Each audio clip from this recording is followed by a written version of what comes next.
सात संगत जी प्यार से कहिए धन निरंकार जी। सात संगत जी, हम गुरु का ज्ञान लेने के बाद हमको गुरु का ज्ञान नहीं मिल पा रहा है। सात संगत जी, गुरु का ज्ञान लेने से ज्ञान नहीं मिलता है। गुरु को सिखाए हुए रास्ते पे चलना पड़ता है। सत्संग सेवा सिमरन दिल से करना पड़ता है। सात संगत जी कहते हैं गुरु का ब्रह्म ज्ञान मिल गया और आप अपने को ये समझो कि हमको सब कुछ मिल गया। तो सात संगत जी ऐसा नहीं। जब तक हम गुरु को सिखाए हुए रास्ते पे नहीं चलते तब तक हमको परमात्मा की प्राप्ति नहीं होती है। तब तक हम ईश्वर के बारे में नहीं जान पाते हैं। गुरु के सिखाए हुए रास्ते पे चलो, आपको जीवन जीने का सही तरीका मिलेगा। सात संगत जी, एक माझी था, नाव चला रहा था और एक पंडित नाव में बैठ गया। पंडित ने बोला नाविक से कि आप कितना पढ़े हो। वो माझी ने बोला मैं तो कुछ भी पढ़ाई नहीं किया हूँ। पंडित ने बोला आधा जीवन जी लिए, जीवन जीने का मतलब क्या हुआ? आपका कोई जीवन जीने का मतलब नहीं हुआ। तब तक थोड़ी देर में बहुत बारिश होने लगी, नाव डूबने का नौबत आ गया। तब पंडित डरने लगा। तब माझी ने बोला आपको तैरने आता है पंडित जी? ना। पंडित बोला नहीं। बोले तब आपका जीवन कौन सा काम का? अभी पानी में डूब जाओगे और ख़त्म हो जाओगे, मर जाओगे। तो सात संगत जी, जिस लाइन में हो वो सीखना पड़ता है। माझी तैरना सीखा हुआ था, पढ़ाई नहीं किया, लेकिन कोई भी बिना ज्ञान का नहीं होता है। पंडित ने पढ़ाई किया था, पढ़ाई का ज्ञान था। माझी ने पानी में तैरने का ज्ञान पाया था। तो सात संगत जी, कोई भी चीज़ बिना कर्म से बिना ज्ञान से नहीं मिलता है। सात संगत जी, एक बार सत्संग समागम हो रहा था।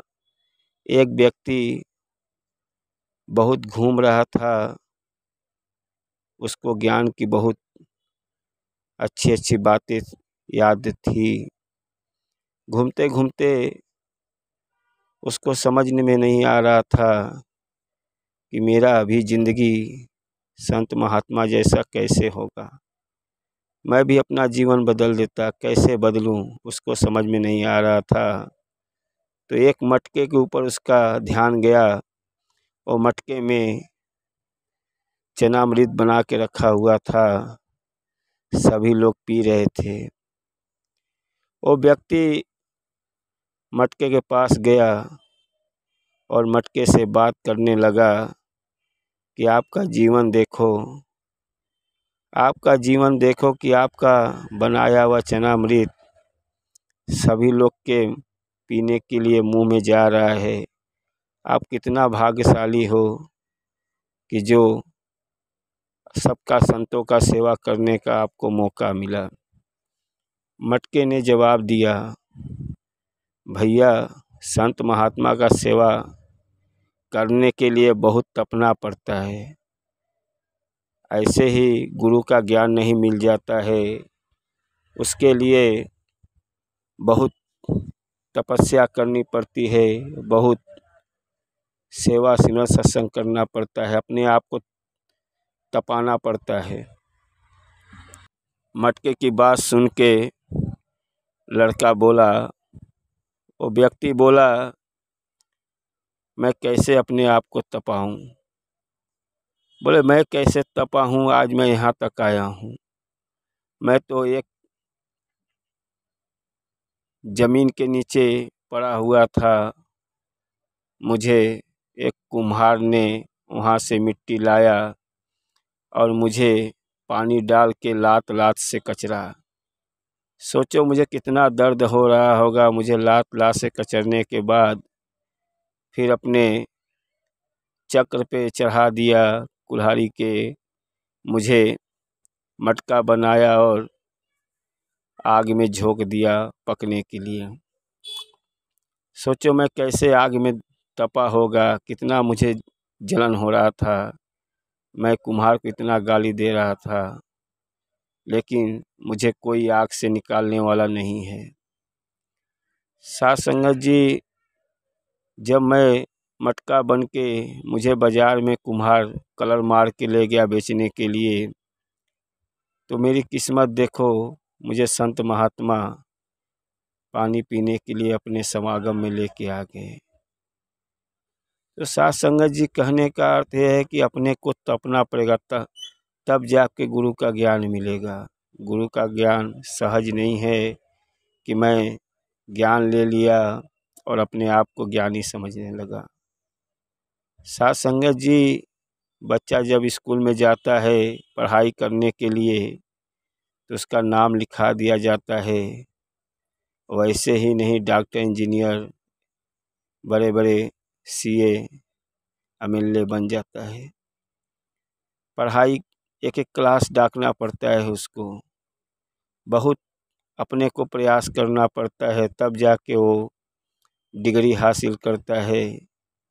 तो साथ संगत जी, हम गुरु का ज्ञान लिए हैं, परमात्मा की प्राप्ति ऐसे नहीं होती है। साथ संगत जी, उसके लिए अपने को तपना पड़ता है, अपने को प्रयास करना पड़ता है। दिल से गुरु को ज्ञान पे सिखाए हुए रास्ते पे चलो, आपको सतगुरु माता जी आपके ऊपर दृष्टि बनाए रहेंगी। आपको जीवन जीने का सही तरीका मालूम हो जाएगा। साथ संगत जी, आपको एक सच्ची घटना बता रहा हूँ। एक गांव में बहन जी थी।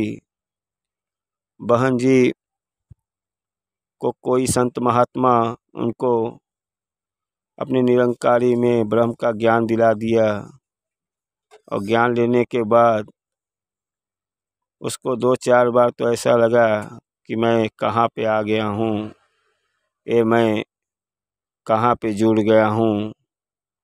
उसको कुछ समझ में नहीं आ रहा था। साथ संगत जी, फिर उसने सत्संग शुरू किया, सेवा सिमरन शुरू किया, लेकिन तो भी उसके दिल में थोड़ा ऐसा लगता था कि मैं ईश्वर को अभी नहीं पाया। क्या मालूम, मैं दूसरे जगह रहता तो मुझे दिल को सुकून रहता, मैं सुखी से नहीं हूँ। साथ संगत जी बताते हैं, तब तक लॉकडाउन लग गया, कोरोना फैल गया, और उसी में संत महात्मा लोग और बहन जी से बोले, आपको जो भी सेवा करना हो, गरीबों को सेवा करने के लिए जो भी अन्न दान आपको करना है कर सकती हो।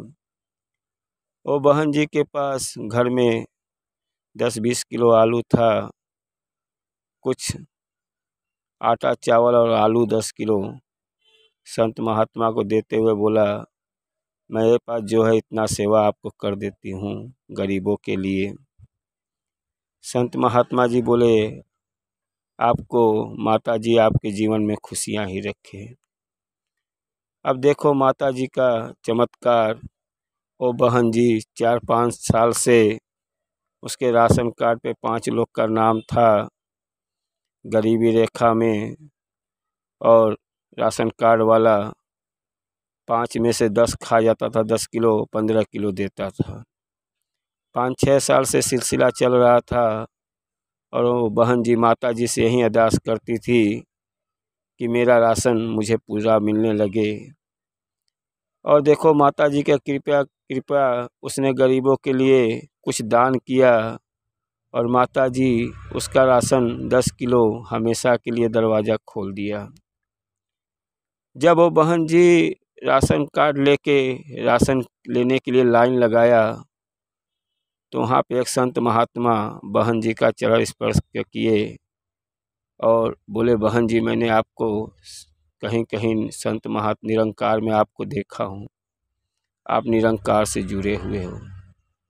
बहन जी ने भी चरण पकड़ा और बोला, हाँ महात्मा जी, मैं यहीं राशन लेने आया हूँ, और मेरा राशन 25 किलो रहता है और वो 10 किलो खा जाता है, 15 किलो देता है। तो बहन जी ने बोला, संत महात्मा जी ने बोला, बहन जी घबराओ नहीं, माता जी वो भी आपका सब राशन मिलने लगेगा। आज आप चली जाओ, बहुत गर्दी है, कल आके राशन ले लेना। अब वो बहन जी चली गई। कल अपने छोटे बेटे को, 10 साल का बेटा था, उसको भेजा, बोला जा बेटा राशन लेके आ। जब वो बेटा राशन लेने आया तो उसको 25 किलो राशन मिल गया। बहन जी बहुत अचरज हुई कि 25 किलो राशन मिल गया। फिर अगला महीना आया तो फिर बहन जी खुद गई, फिर 25 किलो राशन मिल गया। एक सच्ची घटना है संत महात्मा जी, आप लोग भी दिल से लगे रहो, माता जी आपके जीवन में खुशियाँ देंगी। अब वो बहन जी राशन कार्ड वाले से बोल रही हैं, क्या ये हमेशा हमको 25 किलो मिलेगा? राशन कार्ड वाला बोला, हाँ आपको हमेशा 25 किलो मिलेगा। तो आपके जीवन में संत महात्मा कहाँ से आ जाएंगे? अब वो बहन जी के जीवन में संत महात्मा जी आ गए, माता जी ने उनको कैसे भेज दिया और उसका राशन पूरा मिलने लगा। आज वो बहन दिल से जुड़ गई हैं। साथ संगत जी, हमको ज्ञान की जानकारी नहीं है, हम एक आपको बता रहे हैं कि सही जीने का तरीका, जीवन का वो आनंद आएगा जब आप निरंकार से जुड़ोगे। साथ संगत जी, माता जी की दृष्टि तो आप जब जुड़ गए, जब ज्ञान ले लिए, तभी उनका दृष्टि आपके ऊपर लगा हुआ है। लेकिन हम छोटी छोटी बातों में उलझते रहते हैं, फिर हमको ज्ञान की प्राप्ति कहाँ से होगी? साथ संगत जी, जहाँ संत लोग का सेवा मिले सेवा करो, समागम मिले, जहाँ निरंकार की बातें हो, ज्ञान की बात सीखने को मिले, तब हमको समझ में आता है हम निरंकार में जुड़े हैं। निरंकार तो कर कर में वास कर रहा है। आप जो भी मुंह से शब्द बोलते हो, गलत या सही, निरंकार सबको देख रहा है। निरंकार से कोई नहीं छुपा हुआ है। इसीलिए अपने को सही जीने का तरीका नहीं मालूम है। सही जीने का तरीका यही है कि आप जब ज्ञान ले लिए हो तो दिल से अपने को जुड़ जाओ और देखो आपके जीवन में जो खुशियाँ मिलेंगी, आप भी कभी किसी से कहोगे कि हमारे जीवन में कितना ही खुशियाँ है। खुशियाँ साथ संगत जी, आपके जीवन में ऐसी खुशियाँ आएगी कि आप खुद ही नहीं जान पाओगे कि हमारे जीवन में कैसे कैसे खुशियाँ परमात्मा माता जी आपके जीवन में दे देते हैं। आपको लगता है निरंकार में ऐसे ऐसे संत हैं, आपके पास मौका मिला है, समागम आ रहा है, समागम की बातें आपको बताएंगे कि जीने का सही तरीका।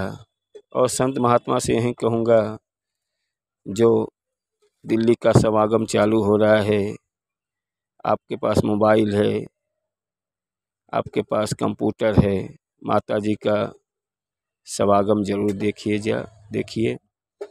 जो आपका जीवन अच्छा रहे, आपको जो भी मांगना है माता जी के समागम में मांगो।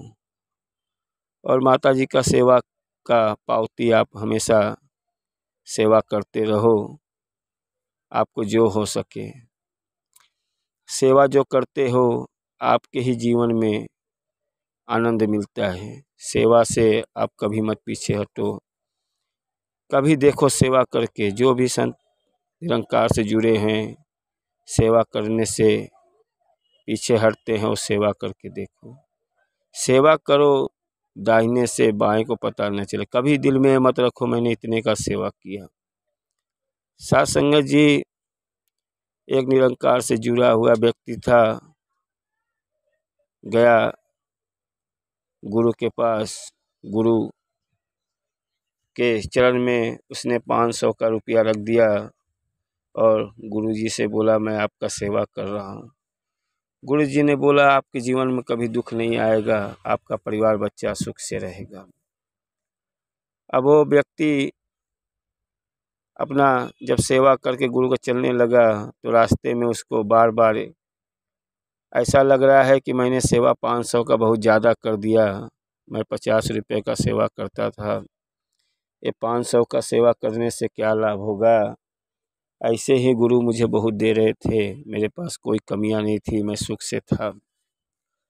बार बार उसको उलझन लग रहा है कि 500 रुपया मेरा कैसे निकल जाए। उधर से एक निरंकार से जुड़ा हुआ संत आ रहे थे। दोनों संत आपस में मिल गए, दोनों की बात होने लगी। संत ने बोला बहुत परेशान हो, क्या बात हो। बोला आज मैं गुरु के पास सेवा करने के लिए गया था और मेरे जेब से 500 का रुपया का सेवा निकल गया, मैं ऐसे भी सुख में था और मुझे गुरु ने बहुत आशीर्वाद दिया, जाओ तुम्हारे घर में कोई कमियां नहीं रहेगी, बाल बच्चे परिवार सब सुख रहेंगे। ये तो आशीर्वाद से कोई मतलब नहीं निकला, मैं ऐसे भी सुख में था। संत महात्मा उस समझ गए कि गुरु का दिया हुआ ज्ञान ये पकड़ नहीं पा रहा है, इसको बस पैसे की लालच लगा है। अब वो संत महात्मा बोला ये 500 रुपया आप मेरे से ले लो और जो गुरुजी आपको ज्ञान दिए वही ज्ञान मेरे सर पे रख के बोल दो। बोला आप दे दो 500। और 500 लेके जो गुरु का बोला हुआ वचन सब संत महात्मा को दे दिया। अब उसके निकले हुए जुबान से सब उसको दे दिया और गुरु का ज्ञान सब उसके पास चला गया। अब घर पे आया, 2-3 दिन बीता, उसके घर में बीवी बीमार हो गई, बच्चे बीमार हो गए, रास्ते में जा रहा था एक्सीडेंट हो गया, नाना प्रकार का दुख उसको सताने लगा। इतना दुख हो गया उसके जीवन में, अब वो समझ में नहीं आ रहा उसको मैं क्या करूं। एक दिन गुरु के पास गया, गुरु ने उसका हालत देख के अब वो संत महात्मा रोने लगे, बोले गुरु मेरे साथ क्या हो गया। गुरु ने बोला आपको तो मैंने इतना अच्छा आपको आशीर्वाद दिया था, लेकिन आप को हमको सेवा का कोई कमी नहीं है, गुरु को सेवा का कोई कमी नहीं है। जो भी आप सेवा करते हो आपके जीवन के लिए उद्धार करता है, गुरु को क्या कमी है। गुरु हमको सही राह पे क्यों ले जाता है कि आपका जीवन का उद्धार है। गुरु को क्या कमी है, सदगुरु को क्या कमी है। और घर पे भी चाहे तो उसको कोई चीज़ का कमी नहीं है, घर पे खा पी के आनंद से रह सकता है। लेकिन हमारे जीवन के उद्धार के लिए जगह जगह पे समागम लगाता है कि हमारा जीवन बदल जाए। उसके दिल में लालच नहीं रहता है और हम लोग के दिल में लालच रहता है कि वो मेरे से नीचे रहे, वो मेरे से नीचे रहे, हमेशा नीचे दिल में रहता है, मेरा पड़ोसी मेरे से नीचे रहे, मेरे से ऊपर ना आए। नहीं, गुरु के अंदर कोई स्वार्थ नहीं रहता है। गुरु हमेशा चाहता है कि मेरा भक्त मेरे से ऊपर रहे, मेरे से ज़्यादा उसके अंदर ज्ञान रहे। उसको जब उसके भक्त को ज्ञान ज़्यादा मिलेगा तो उसका भी तो नाम होगा गुरु का कि कोई गुरु ने उनको ज्ञान दिया है जो मेरा भक्त बहुत आगे है। साथ संगत जी, अपने जीवन में स्वार्थ मत रखो, स्वार्थ किसी चीज़ का मत रखो कि मुझे माता जी ने मुझे ये नहीं दिया है, सदगुरु ने मुझे ये नहीं दिया है, मेरे पास ये कमियां हैं। आप सत्संग सेवा सिमरन करते रहो, दिल से करते रहो, आपके जीवन में कोई चीज़ की कमियां नहीं रहेगी। और साथ संगत जी, हम अपने आप को इतना भाग्यशाली समझो कि जो निरंकार से जुड़े हुए हो। निरंकार कर कर में बसा है, आपका जीवन बदल देगा और जब आप ऊपर जाओगे आने जाने का सिलसिला ख़त्म हो जाएगा। आप परमात्मा के अंश हो, परमात्मा में रह जाओगे, नहीं वहीं 44 लाख यूनिट में भटकना पड़ेगा। आप जैसा कर्म करते रहोगे सब यहीं पे आपका, फिर आपको अगला जन्म में आके सब भरना है। सबको आने जाने का सिलसिला लगा है, जैसा कर्म करोगे वैसा फल मिलेगा। तो साथ संगत जी, आप निरंकार से जुड़े हुए हो, अपने जीवन को बदल लो, यही मौका मिला है, नहीं बार बार ऐसा मौका नहीं आता है। साथ संगत जी, अच्छा लगे तो सब्सक्राइब कर दीजिए। और माता जी का चर्चा है, जो जीवन आपका अच्छा लगे, कोई भी काम अधूरा मत करो, सब्सक्राइब कर दो, आपका जीवन का उद्धार होए। मैं यही चाहूँगा संत महात्मा का सबका उद्धार होए, सबका कल्याण होए। और मैं जो भी गलती हो माफ़ करो, मेरा भी जीवन संत महात्मा के चरण में मेरा भी नमस्कार। और आगे जो भी गलती हो माफ़ करो। और मैं संत महात्मा लोग से यही अरदास करूँगा कि माता जी आपका जीवन अच्छा रखे और कोई भी जीवन में आपको कमियां न रहे। साथ संगत जी, प्यार से कहिए धन निरंकार जी।